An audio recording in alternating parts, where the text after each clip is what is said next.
The tension in the palace gardens reached a breaking point as Captain Morrison's authoritative command hung in the air.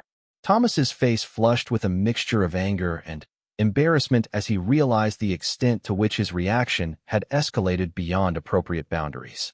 The presence of multiple witnesses, including distinguished guests and their children, added layers of complexity to a situation that had spiraled out of his control. Prince George remained motionless in Thomas's grip, his young mind trying to process the sudden transformation of what had been a joyful afternoon into something frightening and confusing. The tears that had begun forming in his eyes now flowed freely down his cheeks as he looked desperately toward his approaching father for rescue and comfort. Captain Morrison's military training and years of experience in royal protection had prepared him for moments exactly like this one. His assessment of the situation indicated that Thomas's emotional state had compromised his judgment to the point where rational discussion was unlikely to succeed. The guard's priority remained the immediate safety and welfare of Prince George, regardless of any personal or family considerations. "Sir, this is your final warning," Captain Morrison stated, his voice carrying the weight of absolute authority. His stance shifted imperceptibly as he prepared for the possibility that physical intervention might become necessary. "Release Prince George immediately, or I will be forced to take action." The watching guests had begun to sense that something more serious than a minor family disagreement was unfolding before them. Several parents instinctively moved closer to their own children while trying to understand the nature of the confrontation involving members of the royal family. The afternoon's festive atmosphere had transformed into something altogether more uncomfortable and concerning. Queen Isabella reached the scene with remarkable composure despite her obvious distress at seeing her grandson in such a situation. Her years of royal training enabled her to maintain dignity and authority even in moments of family crisis, though the maternal concern in her eyes was unmistakable to anyone who observed her approach. "Thomas, darling," Queen Isabella said, her voice carrying both affection and firm expectation. "Whatever has upset you, surely we can discuss it without frightening George. Please let him go so we can talk about this properly." Thomas turned his attention to Queen Isabella, and, for a moment, his expression showed recognition of how far his behavior had deviated from acceptable standards. However, his grip on Prince George's arm remained firm as internal conflict played across his features. The young man who had always struggled with his position within the royal family seemed caught between his anger and his awareness of the consequences his actions might produce. Prince William arrived at his son's side with barely controlled urgency, his diplomatic training warring with paternal instincts as he assessed the best approach to secure George's release without further escalating the situation. His relationship with Thomas had always been complex, but seeing his stepbrother's aggressive treatment of his child triggered protective responses that threatened to override his usual measured approach. "Thomas, you're hurting him," Prince William said, his voice tight with controlled emotion. "I don't understand what's triggered this reaction, but George has done nothing to deserve such treatment. Let him go, and we'll sort out whatever's bothering you." The children who had been playing football stood frozen in confusion as they witnessed an adult's inexplicable anger directed at their friend and playmate. Several of the younger ones had begun crying themselves, upset by Prince George's obvious distress and the frightening behavior they couldn't understand. Their parents moved to comfort them while trying to comprehend the developing crisis. Margaret recognized that the situation had moved far beyond normal protocol management and into territory that could have lasting consequences for the royal family's reputation. Her immediate concern focused on protecting the welfare of all the children present while minimizing the long-term damage that might result from this very public family conflict. Timothy Ashworth, the boy whose football had inadvertently triggered the confrontation, stood nearby with tears streaming down his face as he watched his new friend suffer. His young mind couldn't process why the simple accident during their game had led to such a frightening response from Prince George's uncle, and guilt over his role in the incident added to his distress. Captain Morrison made the decision that his duty to protect members of the royal family superseded any consideration of family relationships or social niceties. Thomas's continued refusal to comply with direct orders, combined with Prince George's obvious distress and the presence of numerous witnesses, created a situation that demanded immediate professional intervention. The guard moved with practiced efficiency, his approach calculated to minimize injury while ensuring Prince George's swift release from Thomas's grip. Years of training in restraint techniques and crowd control had prepared him for situations where family dynamics intersected with security responsibilities, though the delicate nature of royal protocol added unique challenges to the intervention. "Step back, Mr. Blackwood," Captain Morrison said as he positioned himself to separate Thomas from Prince George. His movement was deliberate and controlled, designed to achieve the necessary result while providing Thomas with opportunities to comply voluntarily and avoid further escalation. Thomas finally seemed to recognize the full implications of his behavior as he found himself facing the professional intervention of royal security. The anger that had driven his initial reaction began to give way to awareness of the consequences his actions might produce, both for his position within the family and for his public reputation. "I was just trying to teach him responsibility," Thomas said, his voice losing some of its earlier aggression though his grip on Prince George remained firm. "Someone needs to ensure he understands the importance of being careful around other children." "That's not your decision to make," Prince William replied, his own anger now clearly visible despite his efforts to maintain diplomatic composure. "George is my son, and any discipline is my responsibility. You have no right to handle him so roughly, regardless of your intentions." Queen Isabella stepped closer to the confrontation, her maternal instincts and royal authority combining to create a presence that commanded attention from all parties involved. Her years of experience in managing family conflicts and public crises had taught her the importance of decisive action when situations threatened to spiral beyond control. "Thomas, you will release George this instant," Queen Isabella commanded, her voice carrying unmistakable authority despite the personal pain evident in her expression. "Your behavior is completely unacceptable, and you're frightening all the children. This must stop immediately." The force of Queen Isabella's direct command seemed to penetrate through Thomas's emotional state, causing him to look around at the gathering crowd of witnesses for the first time since his initial reaction. The sight of frightened children, concerned parents, and shocked family members appeared to provide him with a clearer understanding of how dramatically the situation had escalated. Captain Morrison recognized the moment of uncertainty in Thomas's demeanor and moved decisively to secure Prince George's release. His training emphasized the importance of acting quickly when opportunities presented themselves during crisis situations, particularly when the welfare of protected individuals remained at risk. "Now, sir," Captain Morrison said as he stepped forward with professional authority. His movement was calculated to give Thomas no choice but to comply while minimizing the potential for resistance or further confrontation. "Prince George needs medical attention to assess any injury from your grip." Thomas finally released Prince George's arm, though his expression showed defiance rather than genuine remorse for his actions. The young man stepped backward as Captain Morrison immediately positioned himself between Thomas and the prince, creating a protective barrier while Prince William rushed forward to comfort his distressed son. Prince George collapsed into his father's arms with obvious relief, his small body shaking with sobs as the emotional trauma of the confrontation overwhelmed him. Prince William's gentle examination of his son's arm revealed visible marks where Thomas's grip had been applied with excessive force, adding physical evidence to the emotional distress that had been witnessed by numerous guests. "It's all right, George," Prince William murmured as he held his son close. "You're safe now. Uncle Thomas was having a difficult moment, but you didn't do anything wrong. The accident during the football game wasn't your fault, and you handled yourself very well." Queen Isabella approached her grandson with obvious concern, her experienced eye noting both the physical marks on his arm and the emotional trauma visible in his tear-stained face. Her years of motherhood and grandmotherhood had taught her to recognize when children needed immediate comfort and reassurance after frightening experiences.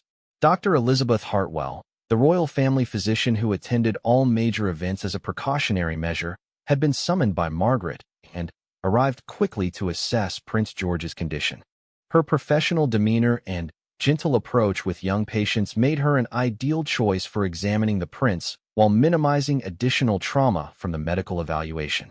"Hello, Prince George," Dr. Hartwell said softly as she approached with her medical bag.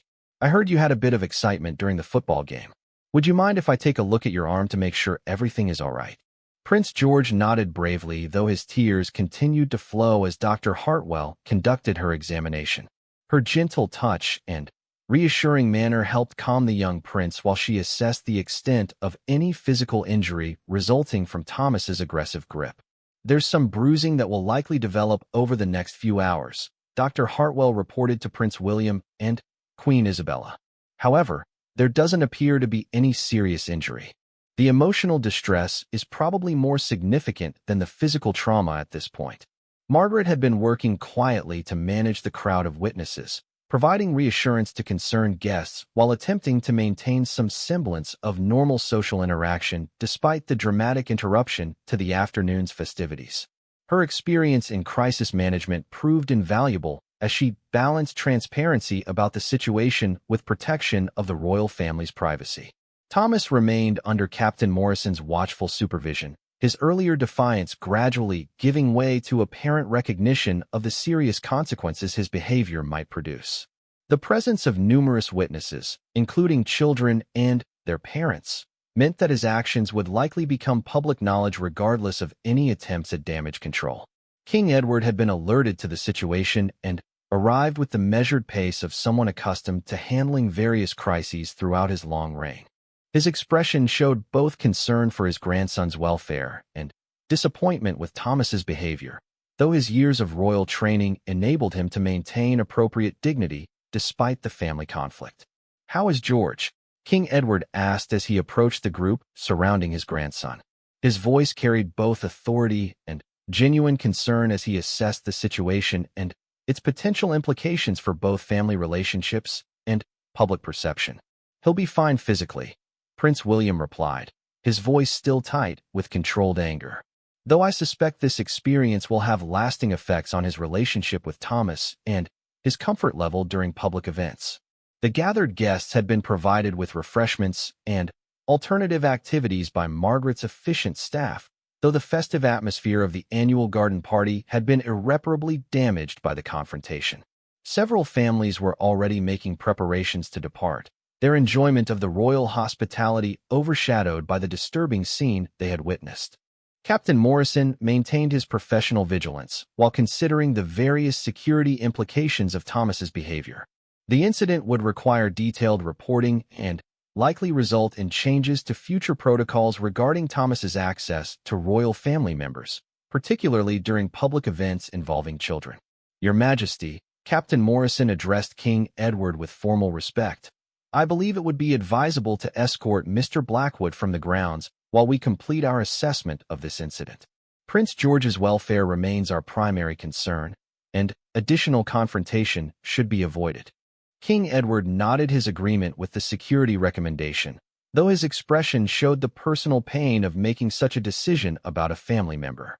The balance between royal duty and family loyalty had always created complex challenges, but Thomas's behavior had crossed lines that could not be ignored regardless of personal relationships. Thomas appeared to realize that his position within the royal household had been fundamentally altered by his actions. The anger that had driven his initial aggression had been replaced by apparent understanding of the serious consequences he would face as a result of his treatment of Prince George. "I think that would be best," Thomas said quietly, his voice lacking the defiance that had characterized his earlier statements.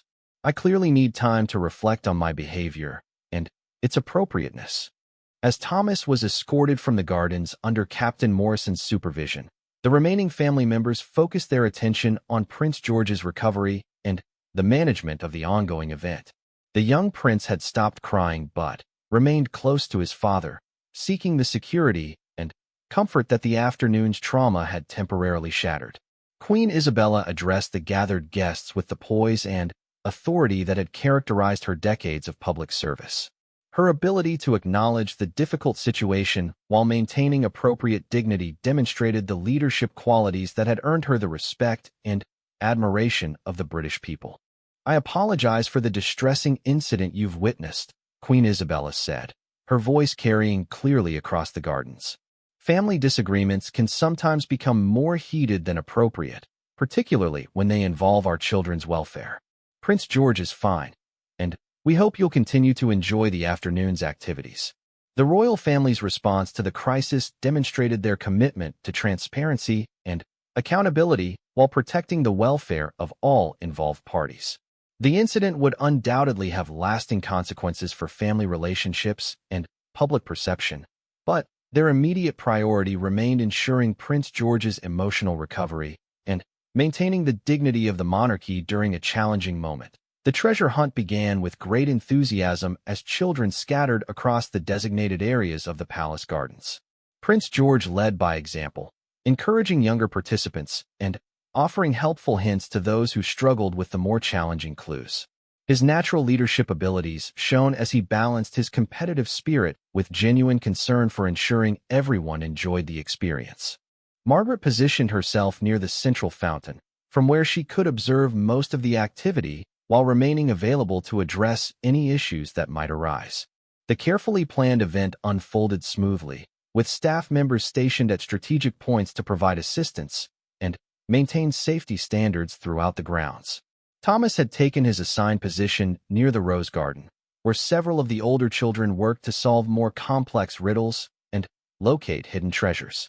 His tall frame made him easily visible among the young participants, and his encouraging words seemed to motivate the children as they searched for clues among the carefully maintained flower beds. Lady Catherine Pemberton's twin daughters approached Prince George with shy smiles, clutching the small bouquets they had prepared as gifts. The young prince accepted their offering with genuine appreciation, taking time to admire each flower and ask questions about their garden at home. His natural courtesy and interest in others continued to impress the watching adults. "These are beautiful," Prince George said, examining the carefully arranged flowers. "Did you grow them yourselves?" "Yes, Your Royal Highness," replied the braver of the two twins, her voice barely above a whisper. "Mama helped us pick the prettiest ones from our garden this morning." "That's wonderful," Prince George responded, his enthusiasm genuine rather than merely polite. "I'd love to learn more about gardening. Maybe you could teach me about growing flowers sometime." Queen Isabella watched this exchange with obvious pride, her expression reflecting the satisfaction of seeing her grandson develop into a thoughtful and engaged young person. King Edward nodded approvingly from his position near the main terrace, where he conversed with parents while keeping a watchful eye on the children's activities. The afternoon progressed with various games and activities that Margaret had selected specifically to appeal to different age groups and interests.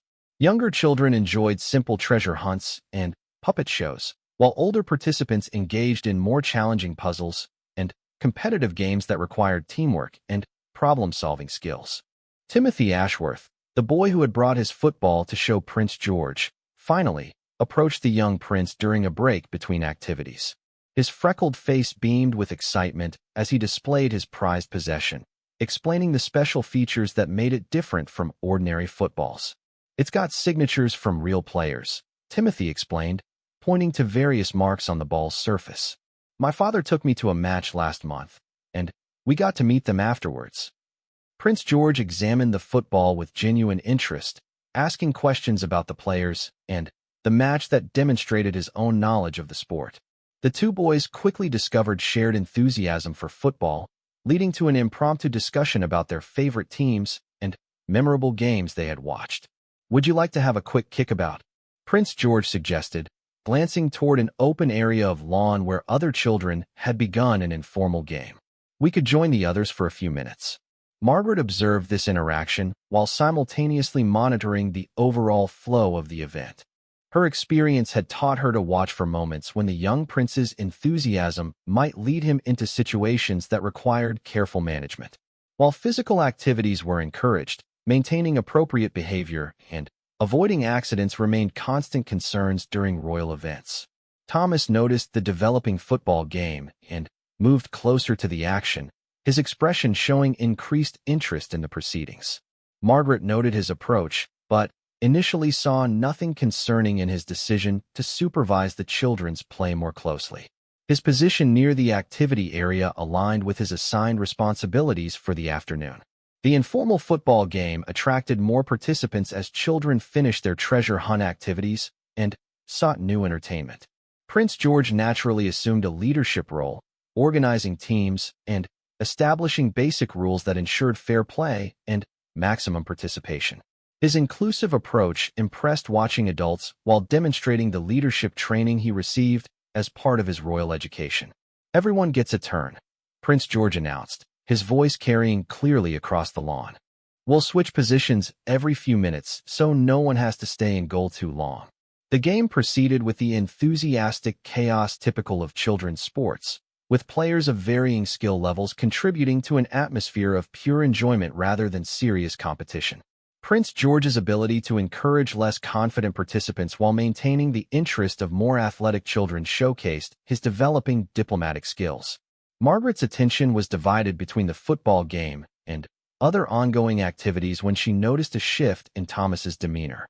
His casual observation of the children's play had transformed into something more intense, his focus fixed particularly on Prince George's interactions with the other young guests. The change was subtle but unmistakable to someone with Margaret's experience in reading human behavior. Thomas began moving closer to the football game, his approach casual enough to avoid drawing attention from the participating children. However, Margaret recognized the purposeful nature of his movement and the increasing tension visible in his posture. Something about the scene was triggering a reaction that concerned her, though she couldn't immediately identify the specific cause. The football rolled toward the edge of the playing area, pursued by several children including Prince George and Timothy Ashworth. As they chased the ball, their enthusiastic running and calling created the kind of joyful noise that typically characterized successful children's events. However, Margaret noticed that Thomas seemed increasingly agitated by the commotion. Prince William approached Margaret's position, his diplomatic training evident in the way he observed the various activities while maintaining appropriate conversation with nearby guests. His presence provided Margaret with an opportunity to share her growing concerns about Thomas's behavior without creating unnecessary alarm among the visiting families. "The children seem to be enjoying themselves," Prince William commented, his tone neutral but his eyes alert as he surveyed the scene. "The football game appears to be quite popular." "Yes, it's going well," Margaret replied, keeping her voice equally neutral. "Though I'm keeping an eye on the enthusiasm levels to ensure things don't get too competitive." Prince William followed Margaret's gaze toward where Thomas stood near the football game, his expression growing more thoughtful as he observed his stepbrother's intense focus on the children's activities. Years of living in the same household had taught him to recognize the warning signs of Thomas's mood changes, and something in the current situation clearly concerned him. "Perhaps I should join the game," Prince William suggested, his tone casual but his intent obvious to Margaret. "Add some additional supervision to keep things organized." Before Margaret could respond, the football took an unexpected bounce that sent it directly toward where Thomas stood. Prince George sprinted after it, his young legs carrying him quickly across the lawn as he called out warnings to clear the way. His approach to the ball's location brought him directly into Thomas's vicinity just as several other children converged on the same area. The collision was minor by any objective measure, simply the result of enthusiastic children pursuing a ball without paying complete attention to their surroundings. Prince George bumped into Timothy Ashworth, who stumbled slightly before regaining his balance with a laugh. The incident should have been nothing more than a momentary interruption in the game. However, Thomas's reaction was immediate and disproportionate to the situation. He stepped forward and grasped Prince George's arm with obvious force, his face contorting with anger that seemed to have been building throughout the afternoon. The sudden change from casual observation to physical intervention shocked the nearby children into silence. "You need to be more careful," Thomas said, his voice carrying an edge that made it clear this was not merely a gentle correction. His grip on Prince George's arm tightened as he spoke, causing the young prince to wince visibly. "You could have hurt someone with that reckless behavior." Prince George's expression shifted from confusion to distress as he processed both the unexpected physical restraint and the harsh tone of criticism. The children who had been playing nearby stopped their activities entirely, sensing that something had gone wrong but uncertain how to respond to the adult's intervention. Margaret immediately recognized the situation as potentially serious, both for Prince George's immediate welfare and for the reputation of the royal family in front of their guests. Thomas's grip on the young prince's arm clearly exceeded appropriate boundaries, and his obvious anger suggested the situation might escalate further without proper intervention. Captain Morrison had been monitoring the gardens from a discreet distance, but Thomas's aggressive action toward Prince George triggered his protective instincts. Years of training in threat assessment and personal protection had taught him to recognize situations that required immediate response, regardless of the relationship between the parties involved. The veteran guard moved swiftly but calmly across the lawn, his approach calculated to defuse the situation without creating unnecessary drama or drawing excessive attention from the gathered guests. His military bearing and authoritative presence commanded respect, while his experience in diplomatic protection enabled him to handle sensitive family situations with appropriate discretion. "Mr. Blackwood," Captain Morrison said as he approached, his voice carrying quiet authority that immediately drew Thomas's attention. "Perhaps you could release Prince George, so we might discuss any concerns privately." Thomas turned toward the guard with obvious irritation, his grip on Prince George's arm remaining firm despite the polite request for restraint. The anger that had triggered his initial reaction seemed to intensify rather than diminish as he faced the security officer's intervention. "I'm simply correcting dangerous behavior," Thomas replied, his voice loud enough to attract attention from nearby adults. "Someone needs to teach this boy about responsibility and consequences." Prince George stood frozen in Thomas's grip, his young mind struggling to understand why his beloved uncle had suddenly become so angry and physically aggressive. Tears began forming in his eyes as the adult's harsh words and painful grip created confusion and fear about a situation he couldn't comprehend.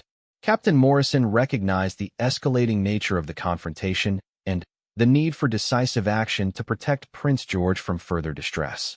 His training emphasized the importance of removing threats to royal family members while minimizing public disruption and maintaining the dignity of all parties involved. "Sir, I must insist that you release Prince George immediately," Captain Morrison said, his tone remaining professional but carrying unmistakable authority. His position shifted slightly to provide better access to the young prince while positioning himself between Thomas and any potential retreat routes. Queen Isabella had noticed the disturbance and was moving quickly across the lawn, her maternal instincts and royal training combining to create a sense of urgency without panic. Her approach drew additional attention from nearby guests, though most remained uncertain about the nature of the developing situation.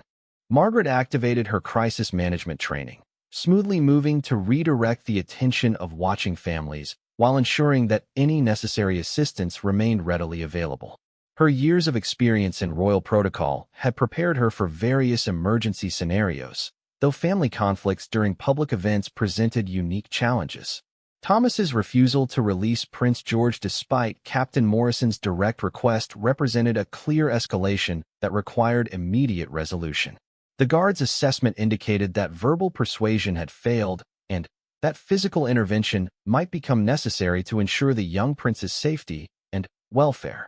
Prince William had observed the developing situation and was approaching rapidly, his expression showing both concern for his son's welfare and determination to address whatever had triggered Thomas's aggressive behavior. The family dynamics that had simmered beneath the surface throughout the morning were now threatening to explode into public view. "Thomas, what's happening here?" Prince William called out as he approached, his voice carrying both authority and genuine confusion about his stepbrother's actions. "You're frightening George." The sound of his father's voice caused Prince George to turn his head hopefully, though Thomas's continued grip prevented him from moving toward the approaching figure. The young prince's distress was becoming increasingly apparent to everyone in the vicinity, including the children who had been playing nearby. Captain Morrison recognized that the situation had reached a critical point requiring immediate action. Thomas's continued refusal to release Prince George, combined with his obvious agitation and the growing crowd of witnesses, created a scenario that demanded professional intervention regardless of family relationships or social considerations. The guard stepped forward with practiced efficiency, his movement calculated to ensure Prince George's safety while minimizing the potential for further escalation. Years of training in crowd control and personal protection had prepared him for exactly this type of delicate situation where family dynamics intersected with security responsibilities. "Mr.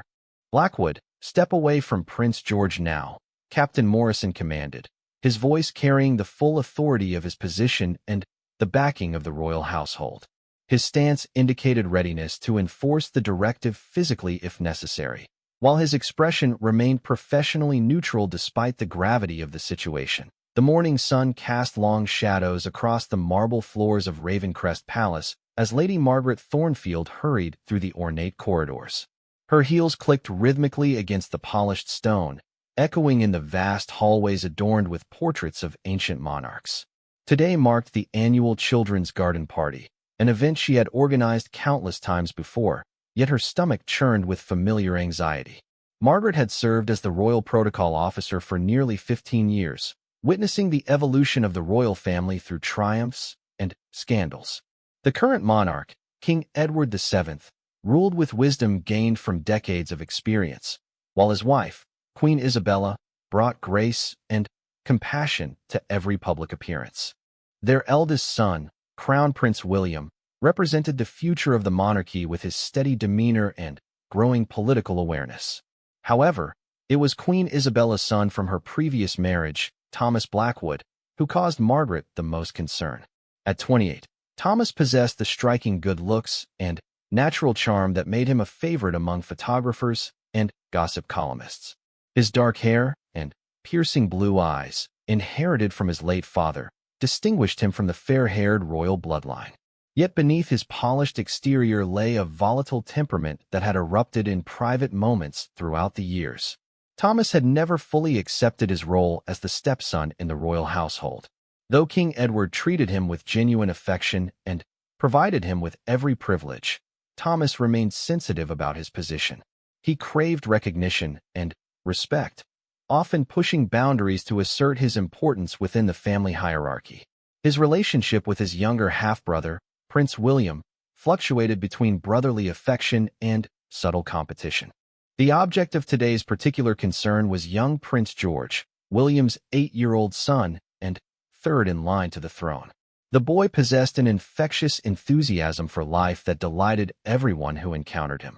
His bright smile and curious nature made him a natural performer during public events, though his youth sometimes led to unpredictable behavior that required careful management. Margaret paused outside the breakfast room, smoothing her navy blazer and checking her clipboard one final time. Through the partially open door, she could hear the familiar sounds of the royal family gathering for their morning meal. King Edward's deep voice discussed agricultural policies with Prince William, while Queen Isabella's gentle laughter responded to something Prince George had said. "Good morning, Your Majesties," Margaret announced as she entered the sunlit room. The breakfast table, set with fine china and fresh flowers from the palace gardens, accommodated the family in their customary seats. King Edward occupied the head of the table, his gray beard neatly trimmed and his eyes bright with intelligence. Queen Isabella sat to his right, her auburn hair styled in an elegant chignon, while Prince William reviewed documents beside his coffee cup. Prince George bounced slightly in his chair, his school uniform pristine despite his animated movements. The young prince had inherited his grandmother's expressive eyes and his father's strong jawline, creating a face that photographers adored. His excitement about the upcoming garden party radiated throughout the room, his questions coming in rapid succession about the planned activities. "Will there be pony rides again this year?" Prince George asked, his fork suspended halfway to his mouth. "And can I help with the treasure hunt like last time?" "Of course, darling," Queen Isabella replied, her voice carrying the slight accent that reminded everyone of her international upbringing. "Though you must remember to let the other children participate as well. You're quite good at finding hidden treasures." Thomas entered the breakfast room at that moment, his presence immediately shifting the atmosphere. He wore a perfectly tailored charcoal suit that emphasized his tall frame, and his confident stride suggested someone comfortable in his surroundings. Yet Margaret noticed the slight tension in his jaw, a telltale sign that something had already irritated him this morning. "Good morning, family," Thomas said, his voice carrying warmth that didn't quite reach his eyes. He kissed Queen Isabella's cheek before taking his designated seat across from Prince William. "I trust everyone slept well." "Thomas, wonderful," King Edward responded, setting down his newspaper. "Margaret was just about to review today's schedule with us. The weather forecast looks promising for the garden party." Margaret opened her leather portfolio, consulting the detailed timeline she had prepared weeks in advance. "The event begins at 2 o'clock with the arrival of the invited families. We'll have approximately 60 children ranging in age from 5 to 12, along with their parents and guardians.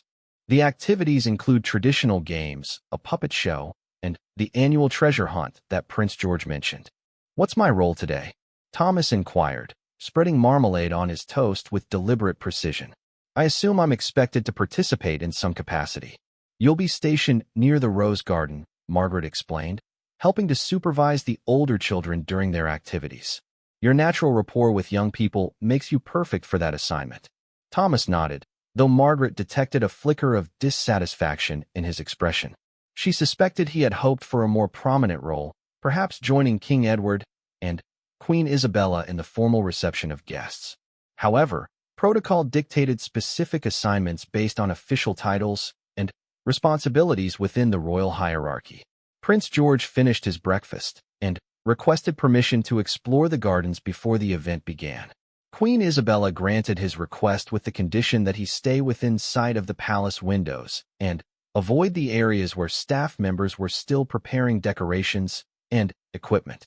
"I'll keep an eye on him," Prince William offered, rising from the table.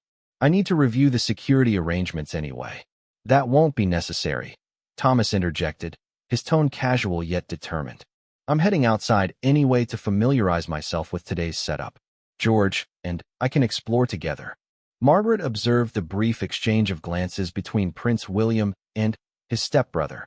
The relationship between the two men had grown increasingly complex over the years, particularly as Prince William's responsibilities expanded and Thomas's role remained somewhat ambiguous. Both men loved Prince George deeply, but their different approaches to child-rearing sometimes created subtle friction. "Excellent," Queen Isabella said, apparently unaware of any underlying tension. "Thomas, please ensure George doesn't get his uniform dirty before the guests arrive. He has a remarkable talent for finding mud puddles, even in the most unlikely places." Thomas smiled, the expression transforming his features and reminding everyone why he remained such a popular figure in society magazines. "Of course. We'll be perfect gentlemen, won't we, George?" Prince George nodded enthusiastically, already bouncing toward the door with the boundless energy that characterized children his age.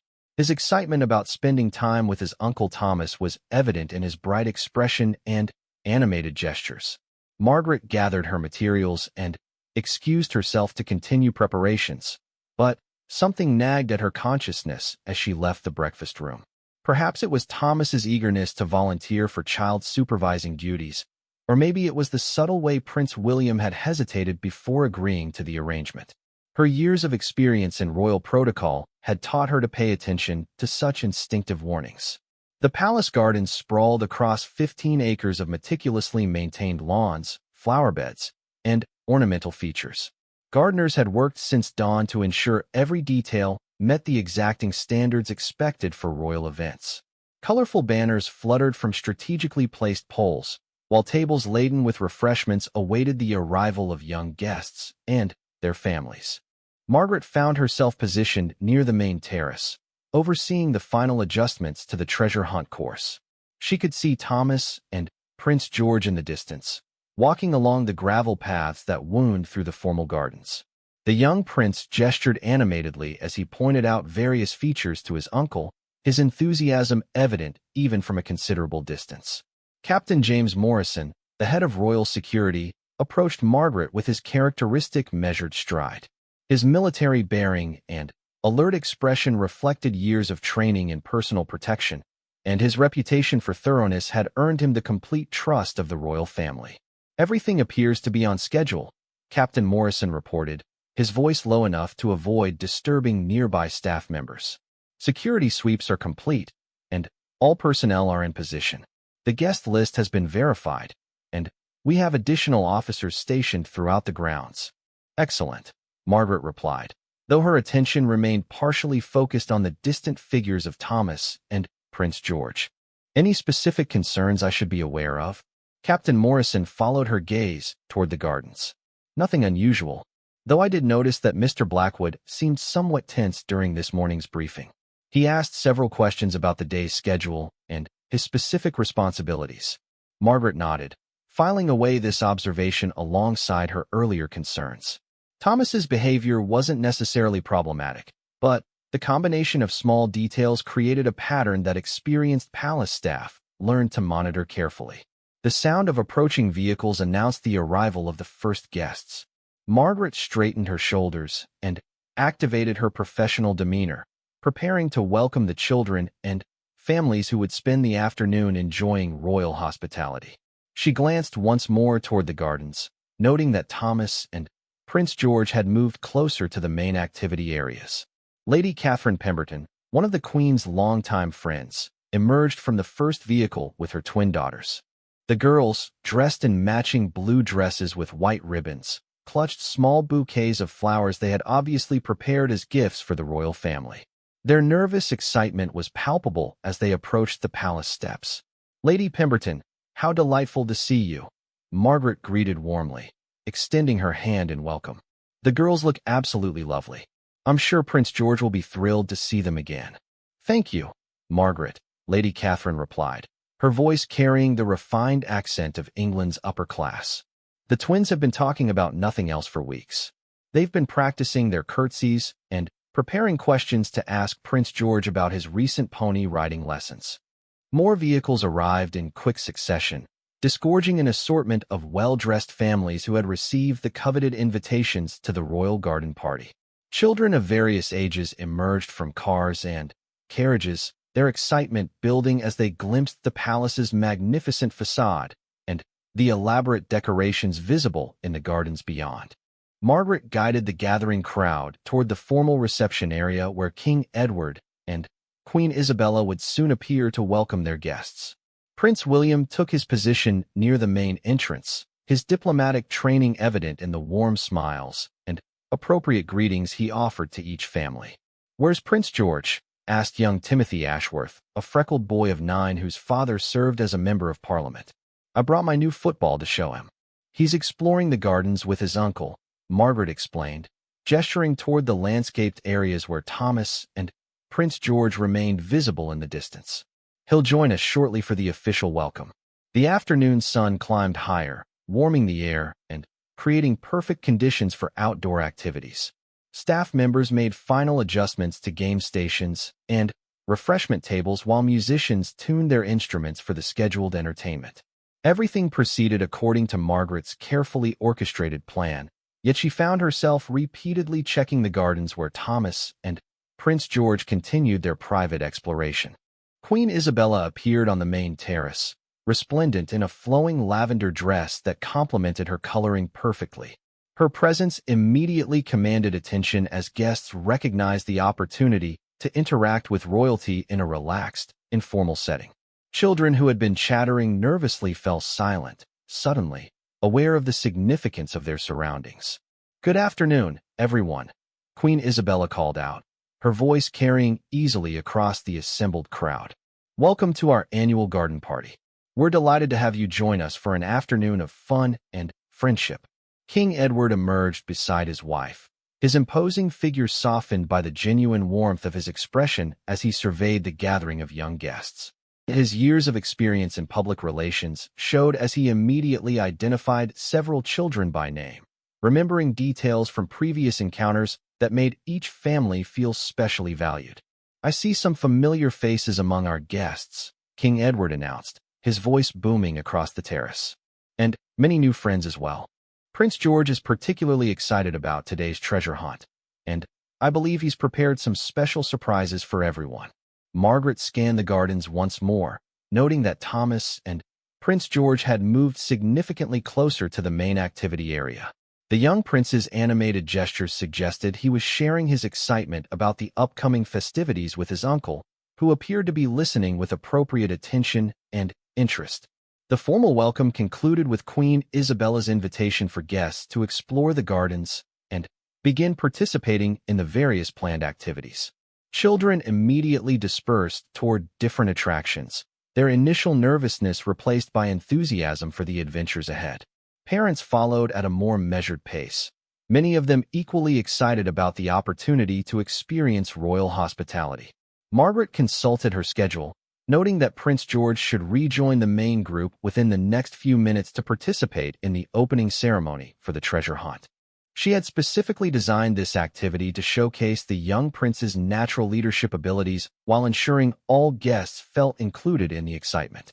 Thomas and Prince George approached the main terrace, their conversation continuing as they walked along the garden path. Margaret observed their interaction, noting nothing unusual in their body language or demeanor.